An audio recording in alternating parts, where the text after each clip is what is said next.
अस्सलामुअलैकुम, welcome to my YouTube channel. उम्मीद करती हूँ कि आप सब खैर आफियत से होंगे और ईमान की बेहतरीन हालत में होंगे। आज की इस वीडियो में मैं आपको जुम्मा के दिन की 5 अहम सुन्नतों और इसके फवायद के बारे में बताऊंगी। नंबर 1, गुस्ल करना। जुम्मा के दिन गुस्ल करना एक अहम सुन्नत है जो पकीजगी और इबादत की तैयारी के लिए की जाती है। रसूलुल्लाह सल्लल्लाहु अलैहि वसल्लम ने फरमाया, जब तुम में से कोई जुम्मा के लिए आए तो गुस्ल करे। सही बुखारी। नंबर 2, मिसवाक करना। मिसवाक करना जुम्मा के दिन की खसूसी सुन्नत है जो सफाई के साथ साथ सुन्नत नबवी सल्लल्लाहु अलैहि वसल्लम की पैरवी का एक अहम जरिया भी है। हजरत अबू हुरैरा रज़ी अल्लाह तआला अन्हु रिवायत करते हैं कि रसूलुल्लाह सल्लल्लाहु अलैहि वसल्लम ने फरमाया, अगर मुझे अपनी उम्मत पर दुश्वारी का अंदेशा न होता तो मैं इन्हें हर नमाज के बाद मिसवाक करने का हुक्म देता। सही बुखारी। मिसवाक करने से मुंह की सफाई होती है, बदबू खत्म हो जाती है और मुंह से खुशबू आती है। इससे अल्लाह की रजा हासिल होती है क्योंकि ये नबी करीम सल्लल्लाहु अलैहि वसल्लम की पसंदीदा सुन्नत है। पकीज़ा लिबास पहनना। जुम्मा के दिन अच्छे और साफ सुथरे कपड़े पहनना भी सुन्नत है जो एक मुसलमान की खूबसूरती और वकार का जरिया बनती है। हजरत अब्दुल्ला बिन सलाम रज़ी अल्लाह तआला अन्हु से रिवायत है कि रसूलुल्लाह सल्लल्लाहु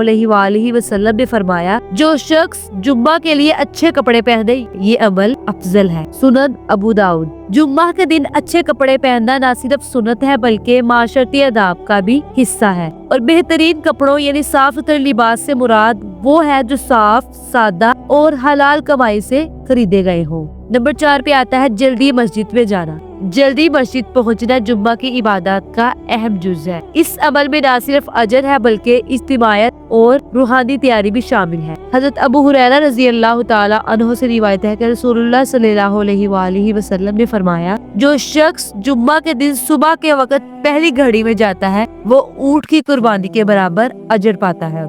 दूसरी घड़ी में जाने वाला गाय की कुर्बानी के बराबर है और तीसरी घड़ी में बकरे की कुर्बानी के बराबर है। सही बुखारी। यानी जो जुम्मा के दिन सबसे पहले मस्जिद में जाएगा उसको ऊंट की कुर्बानी के बराबर सवाब हासिल होगा और जो दूसरी घड़ी में जाएगा इसे एक गाय के बराबर अजर मिलेगा और जो तीसरी घड़ी में मस्जिद में पहुंचेगा उसे एक बकरे के बराबर अजर मिलेगा। मस्जिद में जल्दी जाने से इंसान को सफ़े अव्वल में जगह मिलती है और जुम्मा की इबादत के लिए दिल में शौक भी पैदा होता है और तो और इंसान को खुतबा गौर से सुनने का मौका मिलता है जो नमाज जुम्मा का अहम हिस्सा है। नंबर 5 और आखिर पे आता है खुतबा जुम्मा गौर से सुनना। जुम्मा के दिन खुतबा सुनना नमाज का लाजमी हिस्सा है और इसे गौर से सुनना हर मुसलमान पर वाजिब है। रसूलुल्लाह सल्लल्लाहु अलैहि वसल्लम ने फरमाया, जब इमाम खुतबा दे रहा हो तो खामोश रहो वरना तुम्हारा जुम्मा बातिल हो जाएगा। सही बुखारी। खुतबा सुनना नमाज जुम्मा का अहम हिस्सा है और इसके दौरान बात करना या किसी को खामोश रहने के लिए कहना भी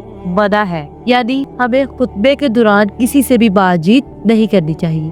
उम्मीद करती हूँ कि आपको जुम्मा के सुन्नतों के बारे में जानकर फायदा हासिल हुआ होगा। अगर आपको आज की वीडियो अच्छी लगी है तो इसे लाइक और शेयर जरूर कीजिएगा और मेरे चैनल को सब्सक्राइब भी कीजिएगा। अल्लाह हाफिज।